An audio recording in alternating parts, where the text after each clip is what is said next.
Hello.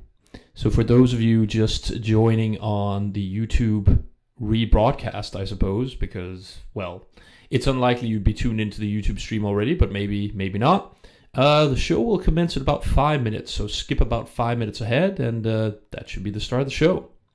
See you in a bit.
Welcome along, everyone. It is a Sunday evening, and you're joining me here on Slay Radio. I'm Gazoo. I'm going to be your host for approximately the next 2 hours, probably or so. And there is a live stream on PlanMixPlay.com, and it finally kicked in. I really need to start streaming to YouTube a bit earlier, and that's a bit frustrating. But if you join PlanMixPlay.com now, you'll be able to see the slightly little intro that the show has visually going on. And if you don't want to stream along in the visuals, that's totally cool too. But in case you do, let me give you it's going to be happening in about 10 seconds or so. So I have a little bit of a timer going down. Welcome. You're on slayradio.org, where we play C64 tunes, and I'm going to be playing a couple of things for you. And yes, Immortal is in the chat and says yes, visuals. You know what? Let me type in here the, you can hear me tapping away, clear load, gratuitous audience pandering. There we go. Loading that up, and hopefully that should kick in a bit and see who do we have here in the chat. We have Immortal, we have Shargo. Remember to like, comment, subscribe, and ignore any asshat who asks you to do these things. So, ignore me. And LP Chip also just joined in. Loading up the interface as usual. Good to see people in the chat, both on IRC and on the website. We're going to switch to widescreen mode. There we go. There we go. Here's the old chat interface we all know and love, and it may change in the near future. Also, let me say hello to people who are in the chat here. Immortal is hanging out on IRC along with Madman as well. I saw Barini before. Banon was there as well. Hello, everyone. It's the 3rd of Advent. It's practically Christmas, almost. It is very, very close. I have a very limited show script for this evening. And Crax Ultima joins us on the chat as well. Hello, Crax. I have a bit of technical blather I want to get by you guys, but really it's a pretty open show tonight. Especially because I know you have your pick of shows. There goes the bed, by the way, in about 2. Yep, there goes the bed. No more bed. Shargo's restarting Firefox. That's fine. Leaves the chat. In the meantime, here's some restarting Firefox music for you. The first request of the evening we have coming in. LP Chip, who says, "Hey Gazoo, can you play Roly Balderdash? Thank you." Or, well, thanks. And of course I can. For someone as polite as you, LP Chip, it is my pleasure to hand over the first request of the evening. It is Roly with Balderdash Funky Pebbles.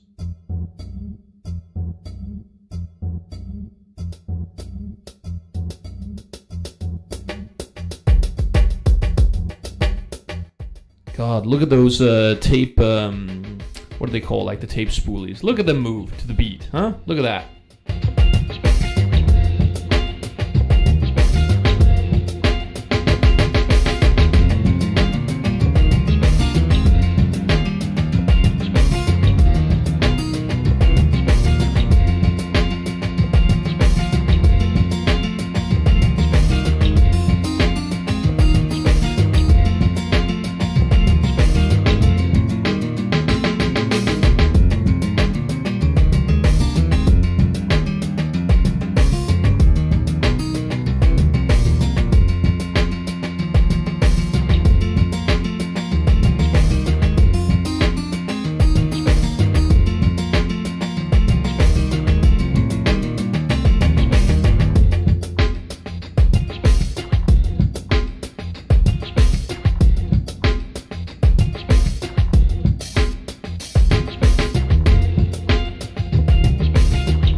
bit of funky pebbles for you there, and also hopefully you can hear that my P's aren't popping as much, and my F's aren't fizzing as much, and my S's aren't S-ing as much, because I forgot to put the pop guard on, the little nylon sock thing that's in between my big fat mouth and this microphone here. I brought this equipment over to Germany, by the way.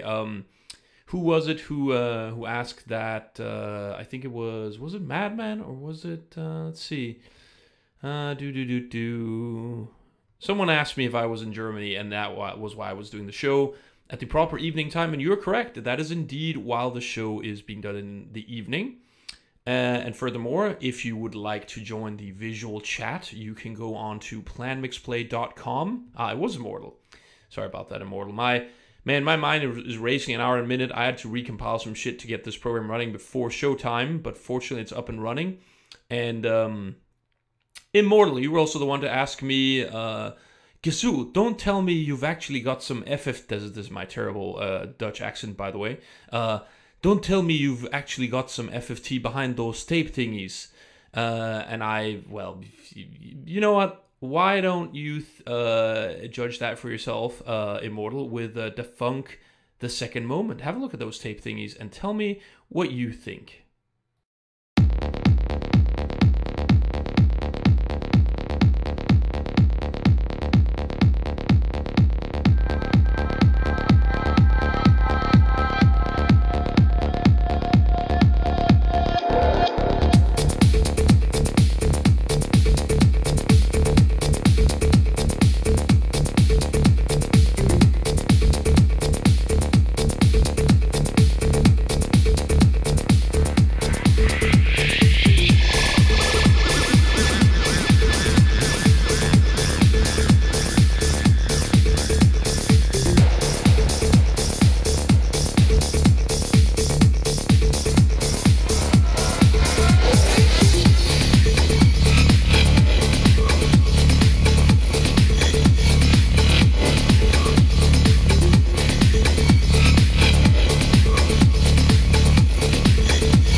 Bit of the funk with the second moment there for you, specifically chosen because it has a very nice underlying beaty beat for Immortal, who didn't request it but was asking if there's a bit of FFT going on behind the scenes to do the beat detection. And look, I'll be completely blunt and honest with you and say I actually don't know. It is something that is handled by the underlying library, that is to say Bass.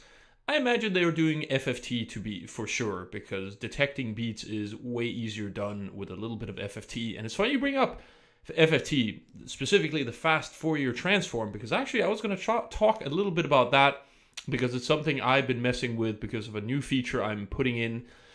Look, everyone, let's have a bit of a moment. Everyone, lean in very close to your speaker, because I'm gonna have a bit of a moment with you guys here, and I'll let you in a little secret. And I'm not gonna do that where I like yell at people. So just gonna lean in here and tell you guys a little thing. So I have kind of been working on a bunch of stuff that I really wanted to test out and show you guys, but it's not ready. It's not ready yet, so I don't think I can show it yet. Because personally, yeah, you can lean a bit away now. The moment has passed. Personally, I like when things work, and I know that sounds super ironic coming from me because I'm using PmpVsXMas, and apart from a personal endorsement, which Immortal will be giving later, we have him and his brother phased based in via satellite, as Boz would say, and they'll give a personal endorsement of the program. Even they know that it has a bit of a rough edge, but I have some stuff I'm working on, and I'm trying to get that running. Why are you disappointed, Immortal? It's probably running FFT. Just the fact that I didn't program the FFT, you're crazy. Like, you do not want to program FFT. Use a library for that shit. And Madman, I haven't overlooked you. Madman writes in the chat, he was asking, what software is that your cam for your cam on this kazoo, and you like the pixelation? Well, first of all, thank you very much, because the software is my software. I programmed this thing. This whole thing you're seeing, for those in the chat, I can just put in the camera there. Boop, there I am. Hello, everyone. So this is 3 separate shader programs running. Okay, Immortal. Yeah. Anyway, so there's 3 separate shaders running, and obviously the part of me feels a little guilty, because look at this. The Commodore 64 cannot do even what we're showing. Like, the resolution is way too high. The color palette is a bit might be doable, but probably not. So I have thought about downgrading the camera shaders to a more Commodore 64 style, putting that in. Right now, I just put it in to give, you guys watching the live stream something to do, and to royally piss off the people who are on the audio stream only. So my apologies to people who are just on the audio. You can't see me on this little webcam thing waving, but don't worry, it's going to go away. And Banan is asking where, which is a fair question. It's on PlammixPlay.com. I believe I told you that while you were listening, Banan. So, and Immortal says you should start asking royalties for that plug. Yes, you should have. Too late now. Now it's I mean, look, every single time you get a nondescript briefcase worth of money, so I don't see what you're complaining about. We've got more requests coming up. I've got a few things to talk about, and people in the chat are also making fun and going like, "You're gonna do three hours? Is it gonna be 3 hours?" And I do appreciate the positivity. But no, it's probably only going to be a 2-hour show at most. Martin Lund and Crax Ultima. And also, as usual, I've very rarely done a 3-hour show. You trust me, you don't want 3 hours of me. 2 hours is bad enough. Speaking of, we're going to have to cut that down. Let's play some music. Oh, and before, I'm just going to chime in and say, Banan, fair enough. But if you do join and want to look, you don't have to register to look at the visuals on PlammixPlay.com, but you will have to register to join the chat and, eternalize yourself visually if you want to do that. So give it a thought. In the meantime, while you're thinking, it's Instant Remedy with Lazy Jones Medley.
weird ending there. And also Banon is chiming in and saying, should I be seeing anything more than the chat in the video stream?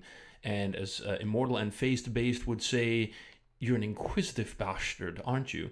And look, that's fair enough, Banon. No, what do you mean? Isn't the blue glue, the bluish sort of gleaming thing from the Commodore enough? Didn't you used to just turn that Commodore on and bathe and bask in the glorious blue light emanating from a CRT? No? Well, neither did I, so that makes two of us. But I can sometimes put on the webcam. There you go. There's me behind a microphone and a spit guard right here that I brought to Germany just for you guys. Yes, that's right. Just for you lovely people listening in. I thought I'd bring a high-quality mic and do a couple of shows here because I love you. Now, don't read too much into that. Speaking of someone who uttered those words not too long ago, AVGN, the Angry Video Game Nerd, I bring this guy up because, first of all, he does good work. I will say I'm a somewhat bigger fan of his older episodes, going all the way back to the Ghostbustery stuff. The new stuff, is still cool, but at some point I also feel like the depth of the character has been explored to a certain extent. Oh, thanks, Immortal. But recently, so those of you not in the know, AVGN, Angry Video Game Nerd, he was like one of the earliest pioneers in the space on YouTube. Now, of course, this fucking dime a dozen. Like, you can't swing a dead cat on YouTube without hitting 8 people reviewing video games and especially getting angry about them. But he was one of the original ones, and in his most recent episode, this guy's bagged none other than Kevin McFucking Callister. Like Macaulay Culkin, the kid who played the kid in Home Alone, is actually on the latest episode of AVGN, which is really... It's funny because when you think about it, it makes sense. Like, Macaulay Culkin is not... Like, he... I don't know what to say. He's a Macaulay. Yeah, I don't really know what to say. He's not had a skyrocketing career after being in those movies. And admittedly, AVGN now has a bigger reach and a bigger audience than Macaulay Culkin has. Like, AVGN, each of the videos that he does has about 1 million views easy. So he's admittedly bigger than Macaulay Culkin is these days, despite the fact that, Macaulay Culkin was sort of a 90s icon. But I think the episode isn't bad. It's kind of fun to see that happen. It's just, this is how the world is. Like, YouTube people, YouTube stars are now bigger than, 90s has-beens, basically. And, yeah, look, it's also mean to call Macaulay Culkin a has-been because, yeah, like Immortal said, I was just going to get into, he had some drug stuff happen, and apparently, that went south, and then he became clean again. So, the guy has had a bit of an uphill struggle.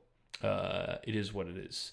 And yeah, Banon agrees that the blue glow is indeed lovely, and yes, you gotta thank Commodore for that shit. And swing a dead cat, yes, what the hell is wrong with you, man? Tell you what, it's a regular phrase. Saying you can't swing a dead cat without hitting, X, is a way of describing something being very available, ubiquitous, a plethora of. And yes, Immortal, you're right. There is no spamming defense in the chat, so please do not spam. It's one of those things where, again, this stuff is built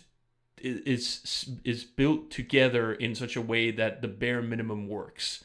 Yeah, and and also no, Immortal, it's not Australian slang. There are American movies that make use of that phrase, swinging a dead cat without hitting something. So, I mean, you can attribute it to the Australians if you want, but hey, that's up to you. Let's play another request. So, first of all, Madman, you wanted an original Sid from Elite. So, unless it exists in an MP3 form, I can't play original Sids. So, if it's something on RKO called the original Sid from Elite, I can help you there, but otherwise, you're going to have to try and request something else. So in the meantime, I'll put that on pause, and I'll play Crax Ultima, who wanted a bit of DJ skits with Hysteria in-game. Presume you mean the Slay-rated edit, because that's what I got lined up for you now.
that was a damn sweet tune you requested there, Cracks Ultima. Bit of DJ skits with Hysteria in-game Slay-rated edit. And while Immortal is poking away at the system to see what he can figure out, I think it's only fair that we now go live via satellite to him and his brother Phased Bass and hear what their opinions on Plan Mix Play are. Take it away, Immortal. How's going the software? Kazoo is building his own DJ software. Cool. Which is awesome. How? Yeah, yes, it's. I think it's really tailored to touchscreen stuff. I don't have a touchscreen, but it's called Plan Mix Play. Let's plug it here. Let's do some commercial stuff. Why not? Plan Mix Play. It has its own site. It's awesome. You have to use it. It's very professional software for every DJ out there. It has awesome connections to outside stuff and social media thingies and YouTubing awesomeness, and that's why you need to get it. It's buy us. Yes, buy. well, yeah. It's I think I'm crazy using Tractor. Give me your wallet. Ooh. I'm getting a non-descriptive briefcase of money from Kazoo. We just plugged Kazoo's software. It's awesome. I don't like that unbiased opinion. Such an unbiased opinion. Yeah, no, true. we tested a lot of DJ software here at the Immortal Hideout. I think I'm gonna call this. And it all went to shit in our man cave. And it was all terrible. We missed options and we could not touch it. We did not feel it. No. And then along came Kazoo's software and it was... What's wrong with you? Well, I think that's it. Yeah, I have to admit, I also wonder what the hell is wrong with Immortal there at the end, where he goes, then we tested it and... I mean, I could make a lot of references there, but you know what? I think I'll just let that stand on its own. When Madman chimes in and says, the Barbarian Brothers. I suppose so. They're both from Holland. That is why they have such lovely accents. I think it's amazing. I've always really liked, I don't know, women with Dutch accents. Oh, man, lovely. Women with French accents. Also lovely.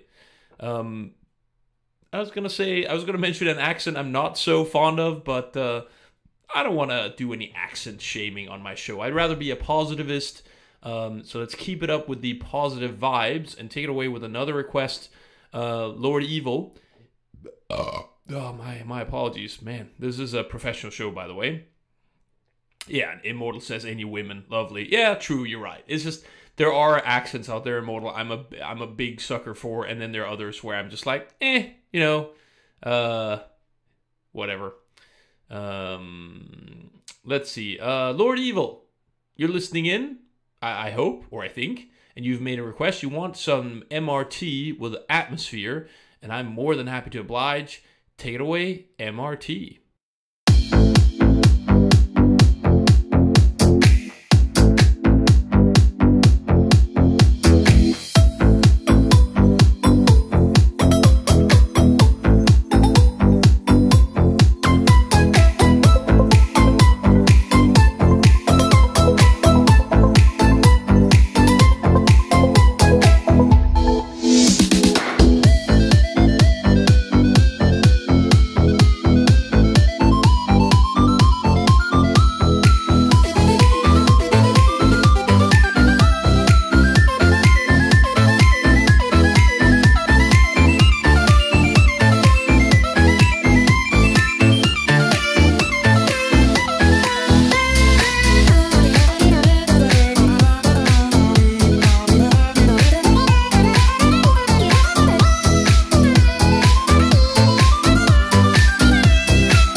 bit of an unexpected sort of echoey ending there.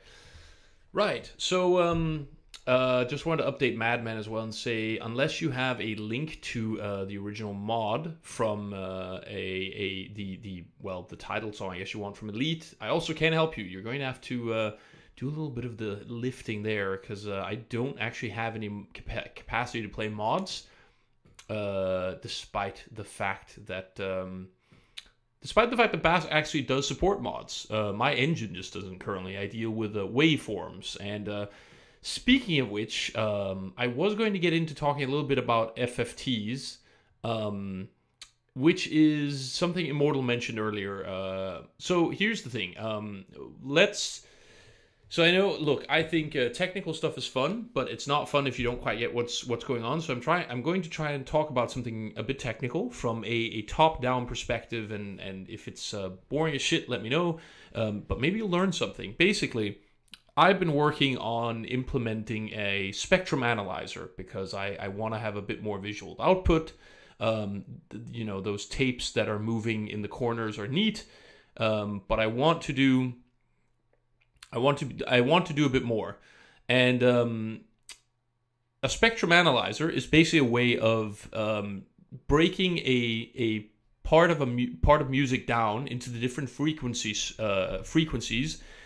that the music is playing in. And also, Immortal is saying that my voice is lower than the music. That might be because the sensitivity is a bit low on my microphone. Let me see if I can do something about that. Here we go. Testing 1, 2, 3. Testing. Is that louder? That's way too loud. I also don't want to pop too much. Maybe this is better. Yeah, that seems a bit too over the top. How about this? Maybe this is okay. Let me know. Anyway, actually that seems very high. So, anyway, as I was saying, I want to do a bit more visual stuff and a spectrum analysis. So if you've ever owned a car stereo or a boombox, or basically used Winamp, you will have seen what a spectrum analyzer looks like. It's a bunch of these like bars that go up and down where they show various frequencies, the bass, the treble, and the middle bit, basically. And the way you... and Banana's here. Welcome, Banan, to the online chat. Anyway, the way to do this and analyze this stuff is... you do something called a discrete Fourier transformation. So it was a very clever French mathematician, I believe, who back in the 18th century, is it the 19th century or the 18th? I forget. Who came up with a way to decompose a signal from the time domain into the frequency domain. Basically what's performed is an analysis. So he figured out how to decompose... a signal into its subcomponents. So even my voice that you're hearing now basically consists of a bunch of complex, or rather, I'd actually say a bunch of simple signals layered on top of each other. And his theory was that any complex signal can be put together by these base signals if you know which base signals to put together. And that was what this Fourier transformation could actually help you do. It decomposes the signal from the time domain. And when I say time domain, I basically mean you have a set of samples, measurements in time where the amplitude is of the signal. And it would change that from this domain to say, well, now we're looking at the frequency domain. So actually you get a breakdown of what signals, what waveforms are part of the bigger signal as a whole. I know that's probably still sounding a bit confusing, but the basic gist of it is it means you can using this technique analyze whether or not or what components a signal consists of, how much bass, how much treble, and how much middle. And that's something I'm working on because I want to make the show more visually appealing, despite it being an audio show first. Speaking of audio, I have picked out a song that I want to play that I really enjoy, which is a song by CZ Tunes, perhaps one of my favorite remixes of all time. It's his No Mercy Endgame remix. I haven't played this for a good long while, so I think it's only fair we pull it out again. Take it away, CZ Tunes.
A bit of CZ tunes there with No Mercy Endgame remix. And man, I really don't. This is a very unscripted show. There's not a lot to say.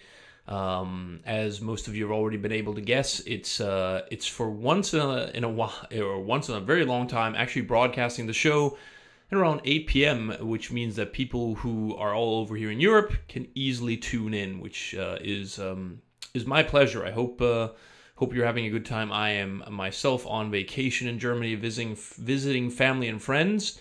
I have thought about possibly doing one more pre-Christmas show, but as you can see, I wasn't clever enough to really nail things down, which is why this is called Xmas Part 2 of 2.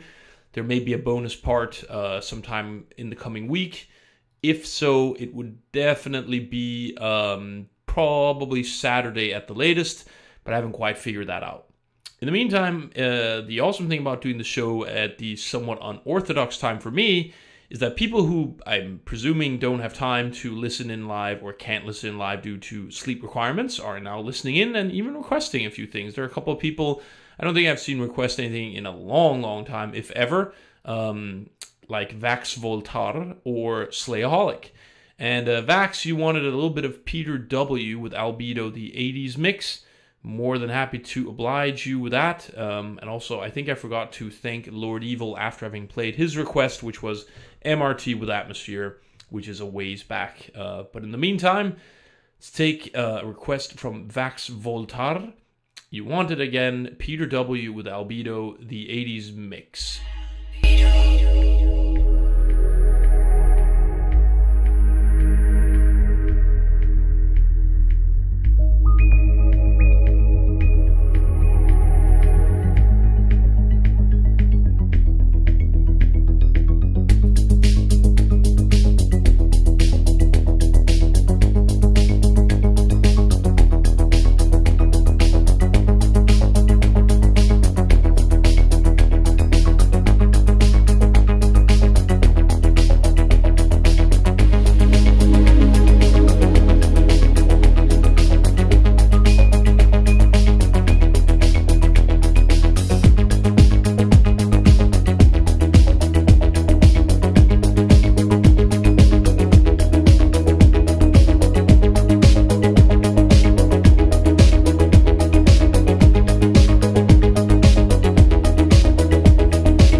albedo.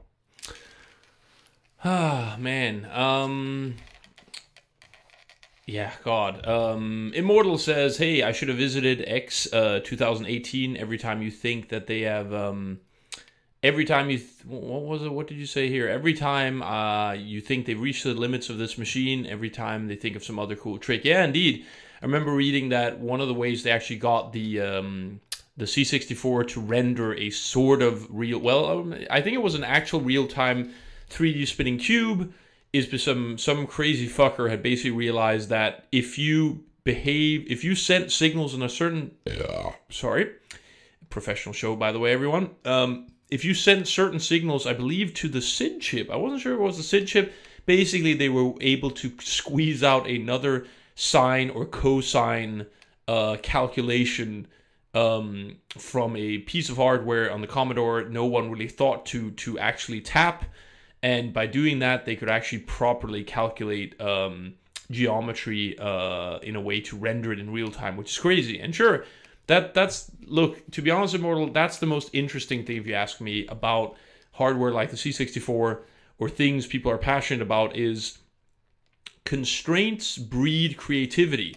So while it's awesome as a creative individual such as myself, that I like to label myself as, while it's awesome for someone to tell me, hey, do whatever the hell you want, you have unlimited resources, build whatever, that also, can sometimes be sort of, in a way, counterproductive. Like, having fixed constraints somehow drives and guides your vision with more clarity, because you can't really do everything, or if there's something very specifically you want to do, you may just have to lean up against these walls and blockades you have, and there's something cool about that. So and to try and put it in context to what I'm working on with PmpVsXMas, the limitations there is usually, fortunately, my imagination, but beyond that, it's the time it takes to make something, really. Like, as cool as I think it is to just keep building on this, I do want to make progress on things that I think are more worthwhile than others. So when I say worthwhile, it's basically the ones that obviously will get kind of the most bang for the least buck. And in the context of PmpVsXMas, that is basically, what can I develop as fast as possible and get the most positive benefit out of. And it's not always that it's not always that I figure out the right thing to do, basically. Anyway, we have another request, and this time it was from Aki Järvinen. And by the way, thank you, Vaxvoltar, for your request. You wanted Peter W. with Albedo, which you got, and Aki Järvinen, Slayaholic wants Aki Järvinen with Monty on the Run.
as so many other DJs on this radio station would say, Kerrang! Fiddly dum.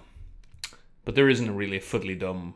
There's a big Kerrang! Though at the end of this, and that was for Slayaholic. Thank you for requesting a bit of Aki Järvinen with Monty on the Run.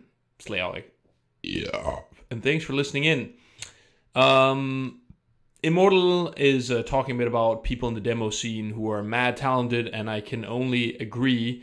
It's pretty awesome to see people going to demo scenes. I have to admit, so like the camera output that you saw before that Madman was commenting on, which runs on shaders, I'm also a big fan of doing some shading programming, and I've done quite a bit in the past. It's been a while since I've dipped my toes into it, and I hope to start doing some of that again for this show as well. I'm just still kind of working on a bunch of the behind the scenes back-end stuff, like for example the fast Fourier transformation.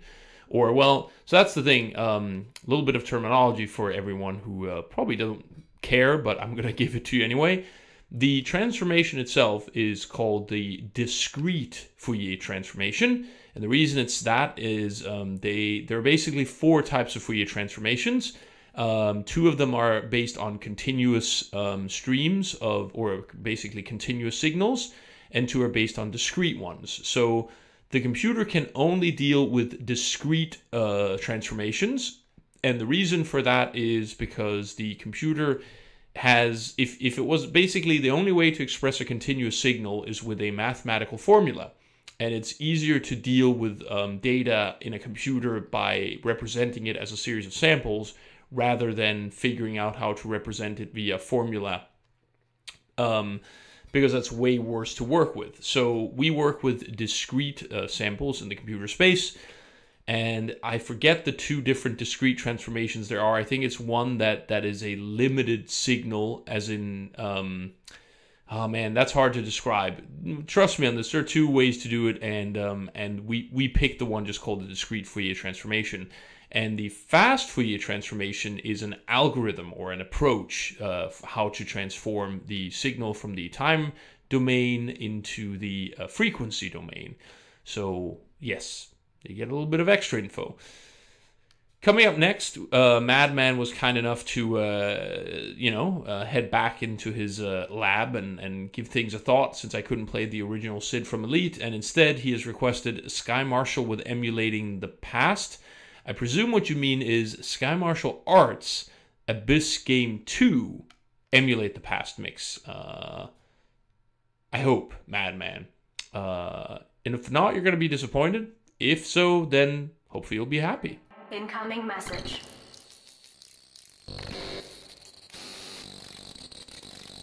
This one is for all of those people who still want more of all the great tunes sung by the Commodore and feel the world is moving just a tad too fast.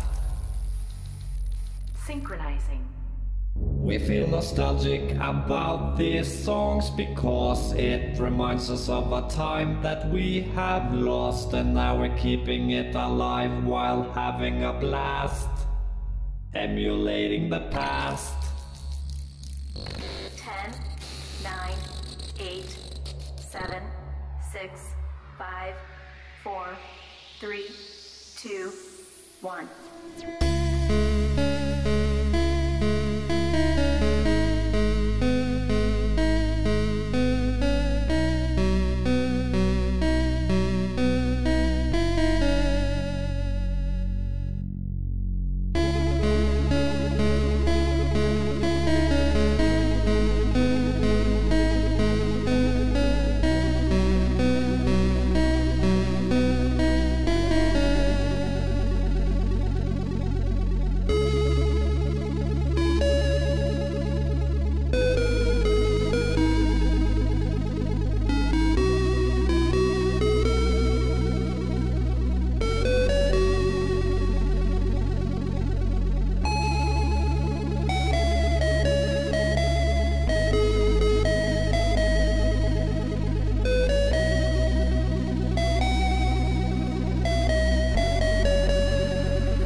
don't look now, but we have 64 listeners on Slay Radio.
There we go, Madman. A little bit of Sky Martial Arts Abyss game to emulate the past mix.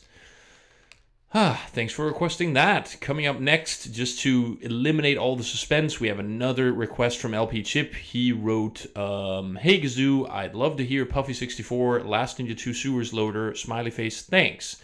Before we get to that, though, I have been playing a bit of old school stuff. Not super old school, though. I've been playing a bit of Punch-Out for the Wii.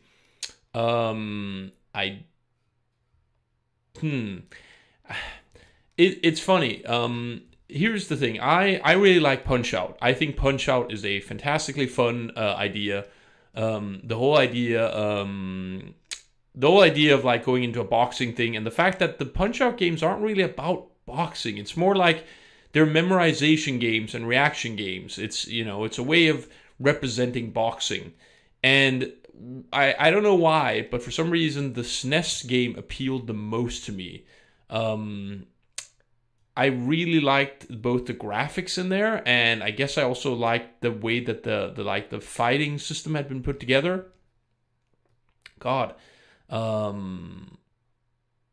may have to put on Anyway, I have more to say about Punch-Out, but actually I'm going to very quickly allow myself to just put on a song and vanish for a short bit. Yes, let's do DHS, because we haven't had some stuff. And yeah, you're right, Banan, the Punch-Out games are fucking awesome. I'm going to chat a bit more about those in a minute, but in the meantime, please enjoy a bit of DHS with Blowing the Serious Uns edit.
musica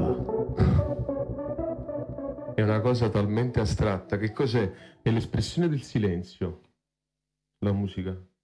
Yeah, sorry, DHS. I'm going to talk over you and say that is a wonderful song. And yes, you're right, Puffy64. That did sound a lot like DHS blowing with the Syrian's Uns edit, because it was. And also, I'm just going to cut him off right there. No more of that.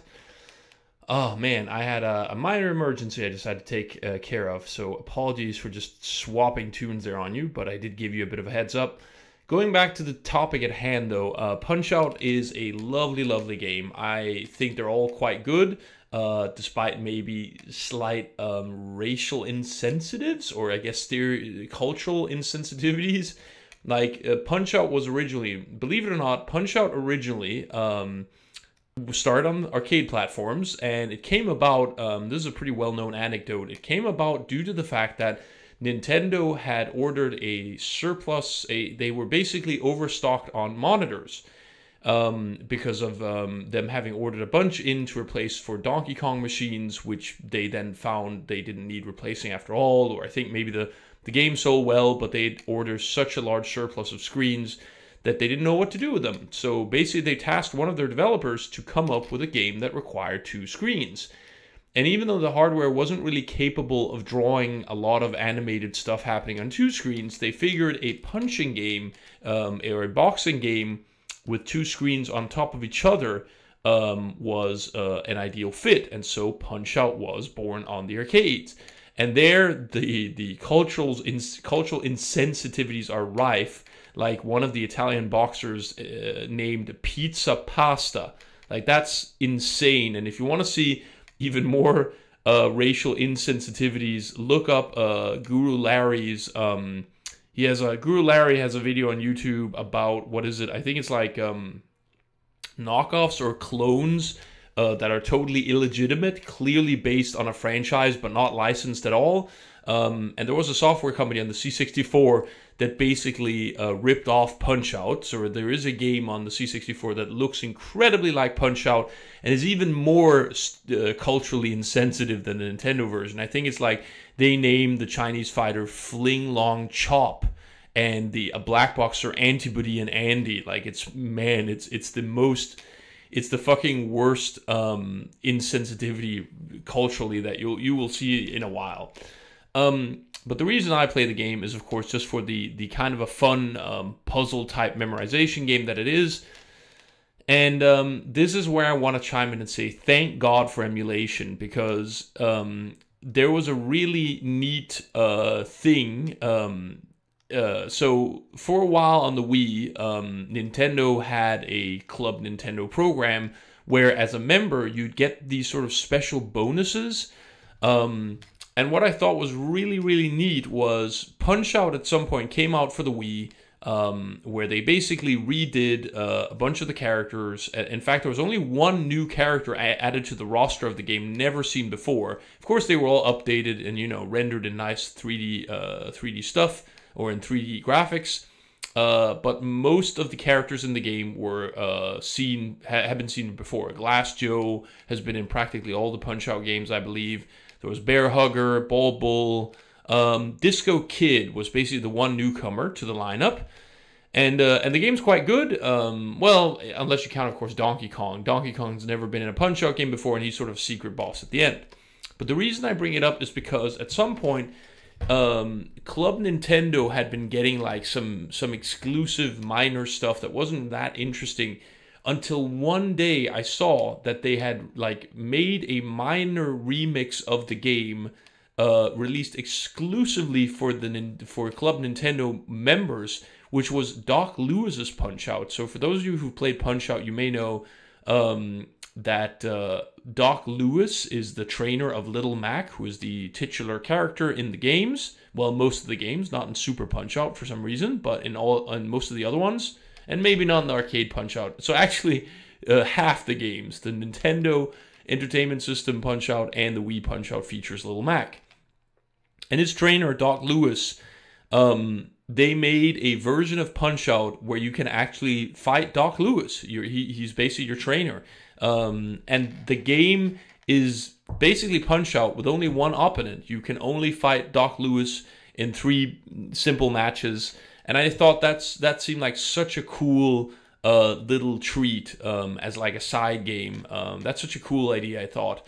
And I'm happy to report that even runs on an emulator. If you can, if you have the talent to sniff out where such things might be, which is admittedly very hard these days because Nintendo. Look, it's a long discussion as to whether emulation is legal or, well, generally no. The discussion as to whether it's legal is pretty short. The answer is generally no, it's not legal. But whether or not there are perhaps good grounds for it anyway, especially to keep a historical record, I think is worthwhile. Nintendo does not see any of those benefits, I would say generally, and have even been caught using dumped ROMs rather than their own original ROMs that they developed, which is quite crazy. There are stories out there about them selling, these sort of emulation packages, and people pull them apart and data mine the shit out of it, and they have kind of found out that at some point Nintendo basically downloaded ROMs that other people have dumped for them, so not the original ones, basically, which is a little it's a bit of a gray zone.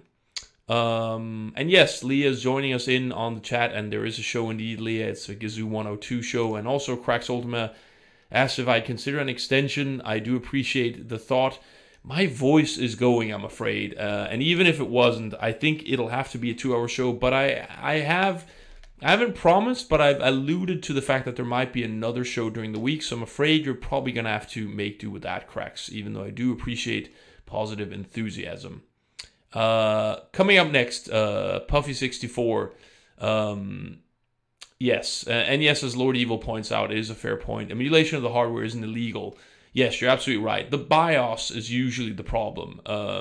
The BIOS that comes in various forms is generally not legal for you to basically a BIOS in most hardware has to be present or the system won't run. And that's sort of a way for the people who have developed the hardware to make sure that you do have to comply and go through the hardware platform owner if you want to release games on their system, which wasn't illegal back in the day, mind you. Like the Atari actually lost a court case where people were releasing games on their platform that they had not, weren't authorized by Atari, and the courts found in their favor and said, yeah, you're totally allowed to release software on those platforms.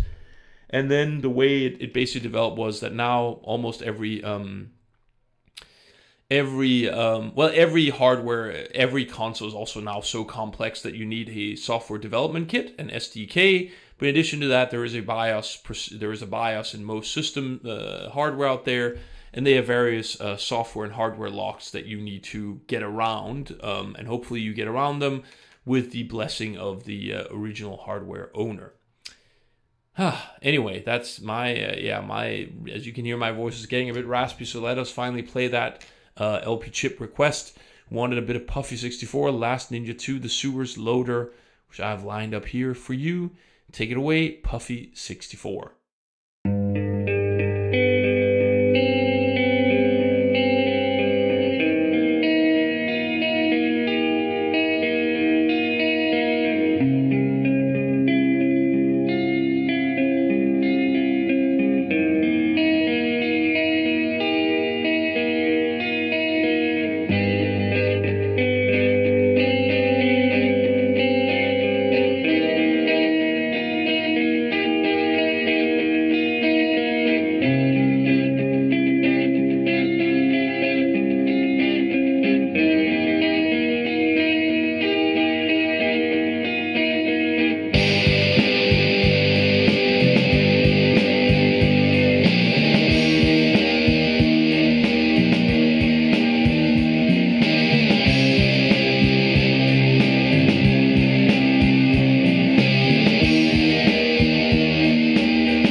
And the slow fade out to end. To spare my voice a little bit, we're going to go straight from one request into the next.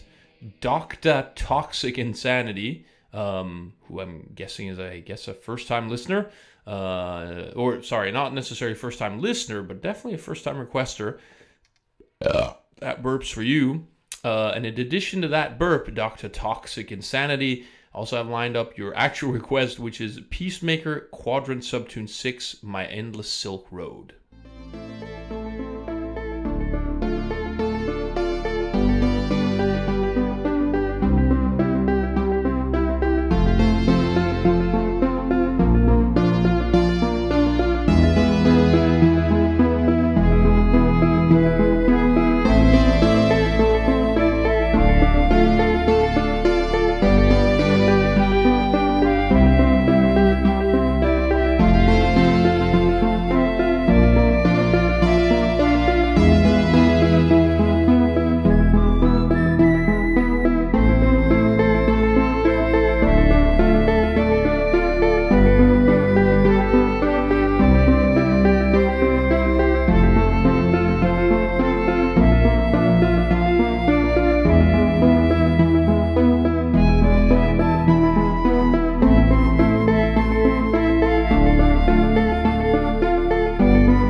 See, I was totally ready for that. I was testing you to see if you were ready for that song ending. Peacemaker, Quadrant, Subtune 6, My Endless Silk Road, requested by Dr. Toxic Insanity. Thank you for requesting and for listening in. And as I was briefly telling Immortal, there's quite a bit more to go for Plan Mix Play to be ready to mix music together properly, actually beat matching. And Immortal asked if it was beat syncing and mixing in key. Look, mixing in key, that's like, we're talking 10, 20, 100 steps ahead of what I just wanted to do, because I am a believer in mixing things in key, but it really depends on the song. You can get away with a lot of shit. That's like, to me, that's like the cream on top of the already working stuff. So the first step would be to have PmpVs Play actually be able to pitch things up and down, make them go slower or faster, and then sort of slide audio back and forth a bit, sort of have some of the basic controls that you do on a vinyl or a vinyl turntable or CDJ, and neither of that is currently working in PmpVs Play, although there is some bass groundwork already present. But there is going to be some stuff before we even get to that. I'm hoping to introduce some visuals in the show. But yeah, I've talked about that before, and I feel like I'm trying to not talk about that anymore until I actually have something to show for it. You know, put up or shut up. A guy who puts up really well is Hazel, and he does so with Breitbandkatze.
you really can't go wrong with a little bit of Hazel, can you? So just a little bit more on the topic of things that are missing in Plan Mix Play, which, to be honest, is a fucking shit ton, because this software is like pre-alpha at this stage. When concerned with mixing music, one of the topic that comes up is sort of mixing things in key. And look, I will probably, as a semi-professional DJ, say take this stuff with a grain of salt. There's a software called Mixed in Key, and whenever someone... Look, this is sort of the common rule of commercialization. When someone is selling you a product to solve a specific problem, they will tell a story as though this problem is perhaps one of the biggest problems you will ever face. You know, it's sort of, if someone wants to sell you a shovel or a snow shovel, they will probably try to argue strongly that snow is a constant danger, comes every year, always troublesome, and the only thing that can help is a shovel. And it's not dissimilar with something like mixing things in key. Which goes together with harmonic mixing. Basically, it's this sort of theory that says, hey, if your song is in a specific key, you should only be mixing it together with songs in the same or similar keys. So there's this sort of wheel that they've sort of put together. And if I'm not mistaken, this is where my music theory fails me, but I believe the wheel basically just shows a bunch of different octave levels that are next to each other. So it would be like, oh, if you're in the E major key, you should only mix into A major or B major, which is either direction, or maybe D flat minor. Or if you're in I don't know, C major, you can go to G major or F major or A minor. Anyway, they have sort of this sort of cyclical thing going. And look, I'm not going to sit here and say that it's all horseshit. I'm sure there are certain keys that you know, mix much better together, and this is all part and parcel with how our ear interprets sounds. We hear things in octaves, or at least we're sort of inclined to recognize octaves. And the interesting thing about octaves is going one octave up in anything is basically doubling the frequency, which actually brings our topic back around to doing the fast Fourier transform. If you recall, I talked about transforming an audio signal from the time domain into the frequency domain. And those little bars that you see that represent music, they are actually displaying frequencies not linearly, but, well, logarithmically. Because you hear things in octaves, it makes most sense to represent the frequencies you're hearing on an octave scale. So the bar to the right of one bar is usually one octave up, and the bar to the right of that bar is another octave up. So you're basically doubling frequencies by every bar. So if the first one represents 2 hertz, the next one would represent 4, the next one 8, the next one 16, the next one 32, then 64, 128, and so on and so on. Look, harmonic mixing is like the least of my worries, because that's like, you can put that on top, like I said, when we have all the other shit that needs to work. Peter Park, who I guess may be make a play on Peter Parker, also wants to remind us all that Ben Daglish, there's a fundraiser in the name of Ben Daglish, which is run as part of his legacy.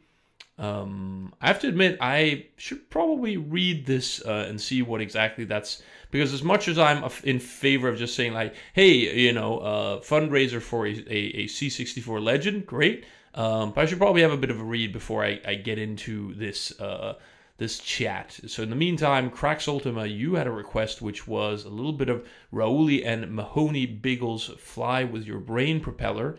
So let's take that and put it on.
There's a bit of Rowley and Mahoney Biggles' Fly With Your Brain Propeller, requested by Cracks Ultima.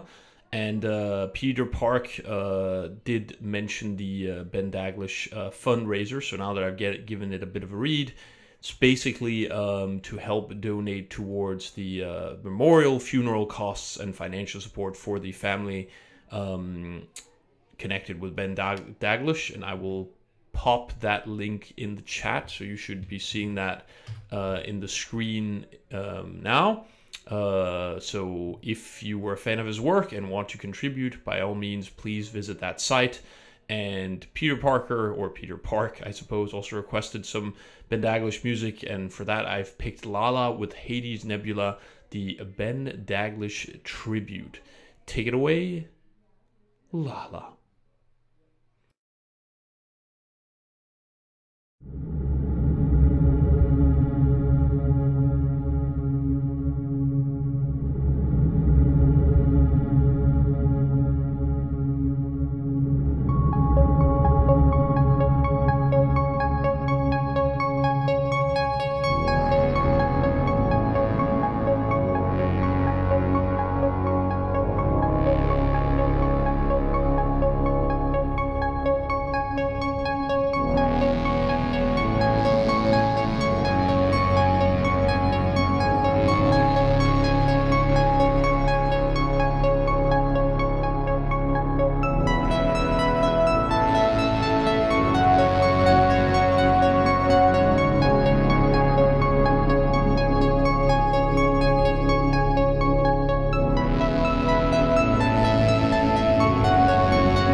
strange kind of just being surrounded by people who remember stuff you were doing 20 years ago and want to have your autograph and stuff. You know, pretty strange, really. I mean, it's all right, you know, but it's a bit bizarre at times. You know, you have a normal life the rest of the year, and then you come down here and there's 200 Swedish guys going, "Will you sign this for me?" You know.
Thank you very much.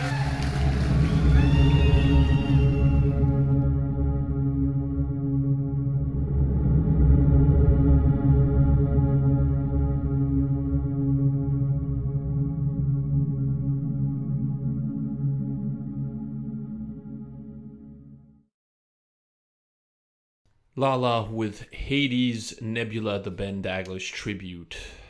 Requested by Peter Park, or Peter Parker as it were. Ladies and gentlemen, ladies and germs, and friends and everyone tuned in, this is the end of the show. I have run out of things to say. My voice is a little bit sore and raspy, so I think it'd definitely be best that we wrap things up. But fret not, fellow friends, I expect to be back at some point during the week. I'll try to announce that with a little bit of heads up. But look, these days, vacation is sort of the priority. To a certain extent, I did, drag this microphone all the way from Australia to Europe because I thought, hey, if we do a show, let's do it well, do it with some proper music. I've had a quick look at the schedule, and even though there's been a plethora of shows recently, nothing is currently scheduled coming up. So even though I would like to plug stuff, I can't. It wouldn't surprise me if Crax Ultima or Slagon and Ziona and perhaps even Boz will be popping on Slay Radio.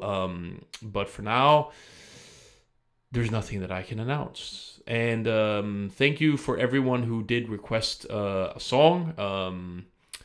Crax Ultima, LP Chip, Madman, Lord Evil, Vax Voltar, Slayaholic, Dr. Toxic, Insanity, and I saw Pararealm is also just requesting something, but I'm afraid this is the end of the show. So I'm going to queue up the sweet, sweet credits graphics that are about to run on the stream. So if you haven't seen those, then I don't know if you can tune in, but I'd like it because it's sort of running the way it's supposed to be. It's nice to see that most aspects of the show are running without too much trouble.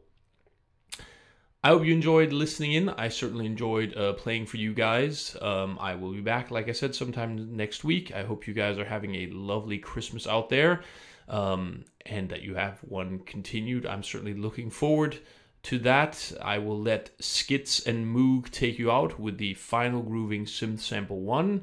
So until we see each other again, I will wish you all happy holidays and a lovely, lovely Sunday evening.